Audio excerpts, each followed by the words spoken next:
রাত ৯টা। অভিক, তার বাবা মা আর ছোট বোন তৃষা নতুন বাড়িতে উঠল।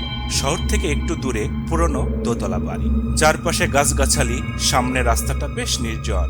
ভাড়া তুলনামূলক কম হওয়ায় বাবা মা রাজি হয়ে গিয়েছিলেন, যদিও পাড়ার লোকেরা এই বাড়ি সম্পর্কে অস্বাভাবিক চুপচাপ ছিল।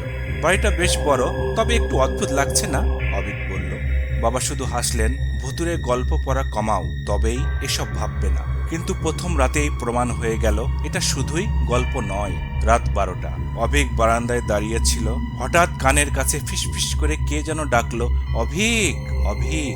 সে চমকে ঘুরে দেখল কেউ নেই। ভেতরে ঢুকতেই দেখতে পেল জানালার পর্দা অকারণে উঠছে, অথচ কোনো বাতাস নেই।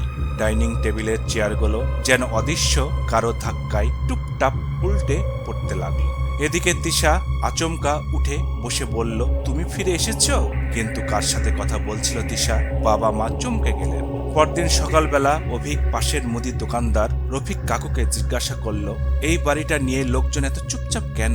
রফিক কাকু প্রথমে এড়িয়ে যেতে চাইলেন, কিন্তু চাপাচাপি করলে বললেন, 5 বছর আগে এখানে এক মেয়ে ভাড়া থাকতো, নাম ছিল রিয়া। হঠাৎ একদিন নিখোঁজ হয়ে গেল। কেউ জানে না সে কোথায় গেল।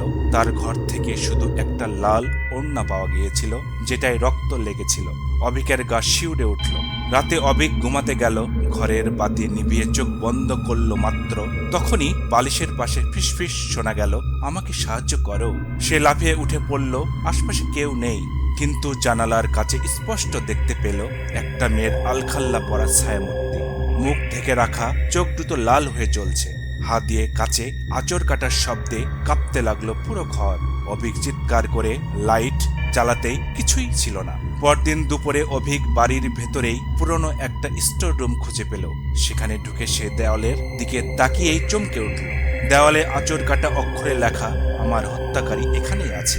সে আরো খুঁজতে লাগলো। হঠাৎই একটা পুরনো ডায়েরি পেল। সেটাই লেখা ছিল রিয়ার শেষ দিনগুলোর কথা। বাড়িওয়ালা কাকু আমায় বিয়ে করতে চেয়েছিল, আমি রাজি হইনি। এক রাতে সে আমায় আক্রমণ করলো। আমি পালানোর চেষ্টা করলাম, তারপর সব অন্ধকার। অভিকের হাত পা ঠান্ডা হয়ে গেল। সেই রাতে অভিক আবার ভূতের অস্তিত্ব পরীক্ষা করতে চাইল। সে সিঁড়ির দিকে এগিয়ে যেতেই দেখলো তৃষা একা দাঁড়িয়ে আছে। তৃষা, এখানে কি করছো? তৃষা ধীরে ধীরে ঘুরল, কিন্তু তার মুখ পুরো নীল হয়ে গেছে। চোখ দুটো ফাঁকা, এক অদ্ভুত বিকট হাসি তার ঠোঁটে। হঠাৎ করেই তার কণ্ঠ বদলে গেল, তোমরা চলে যাও, না হলে তোমাদেরও মরতে হবে। তারপরে বাতাসের ঝড় শুরু হলো। দরজা জানালা বিকট শব্দে বন্ধ হয়ে গেল। অভিক বুঝতে পারল ভূত রিয়ার প্রতিশোধের জন্য ফিরে এসেছে।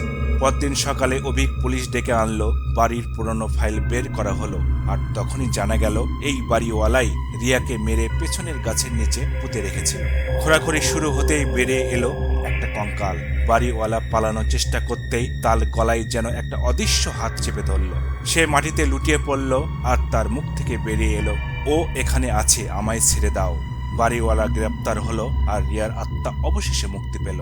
অভিক আর তার পরিবার আর একদিনও সেখানে থাকলো না। কিন্তু রাতে যখন কেউ বাড়ির সামনে দিয়ে যায়, তখন শুনতে পায়, এ বাড়ি আমার, তোমরা চলে যাও।